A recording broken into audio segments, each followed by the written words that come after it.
नमस्कार, आप देख रहे हैं खबर समय पर।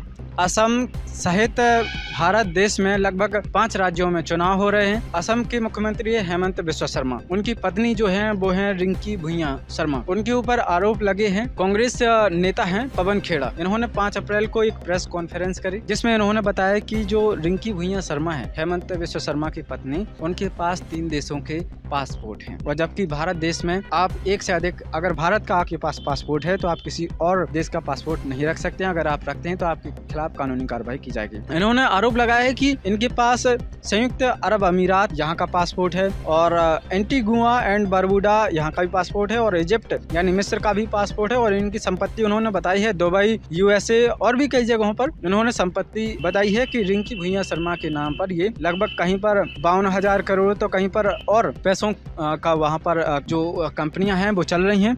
और जैसे ही आरोप लगाए वैसे ही असम के मुख्यमंत्री हेमंत बिस्वा शर्मा नाराज हो गए। वह न केवल पवन खेड़ा के ऊपर नाराज दिखाई दिए बल्कि जो कांग्रेस के राष्ट्रीय अध्यक्ष हैं खड़गे साहब, उनके ऊपर भी उन्हें पागल कहने की कोशिश की। और फिर पवन खेड़ा जो उनका दिल्ली का आवास है वहां पर असम की पुलिस पहुंच जाती है उनसे पूछताछ करने के लिए, क्योंकि असम में उनके खिलाफ FIR दर्ज हो चुकी है। तो आप देखिए, पवन खेड़ा जहां आरोप लगाते हैं 3 देशों के पासपोर्ट रखने का और कई हजार करोड़ रुपए की संपत्ति का, तो ऐसे में मामला ये होता है कि आप उस पर जवाब दें, क्या सच में है या नहीं है इसका जवाब दें। और ये भी कह सकते हैं कि जांच पड़ताल होनी चाहिए, कोई जांच कमेटी हो तो वो भी बैठा सकते हैं। ऐसा तो नहीं हुआ, लेकिन हुआ ये कि पवन खेड़ा के ऊपर FIR कर दी गई और फिर उनको असम और एक राज्य और की पुलिस उनके घर पहुंच जाती है और जांच पड़ताल करती है और उनके घर से कुछ वस्तुएं लेकर शायद रवाना हो जाती है और वो लगातार उन्हें सर्च भी कर रही है। तो इस प्रकार का हमें देखने को मिल रहा है। अगर कोई विपक्ष का नेता होता, जैसे पश्चिम बंगाल की मुख्यमंत्री है ममता बनर्जी, अगर वो होती, अगर उनके ऊपर आरोप लगे होते तो ED, CBI और भी जितनी एजेंसी वो वहाँ पे पहुँचती और जांच पड़ताल करना शुरू कर देती। लेकिन केंद्र में जहां सत्ताधारी पार्टी की सरकार है और BJP की सरकार है, ऐसे में जो सरकारी एजेंसियां हैं वो शायद जांच पड़ताल का सोच भी नहीं रही हैं। क्योंकि पहले जहां कांग्रेस में थे हेमंत बिस्वा शर्मा, आरोप लगाए गए थे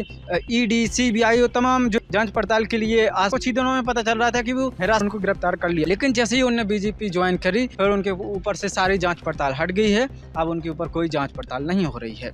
असम में ये हेमंत बिस्वा शर्मा जो हैं, उनकी पत्नी को होने के कारण ये लाभ मिल रहा है। 3 देशों के पासपोर्ट वाकई में हैं तो उनकी जांच पड़ताल होनी चाहिए, अगर नहीं है विस्तृत जांच तो जरूर होनी चाहिए।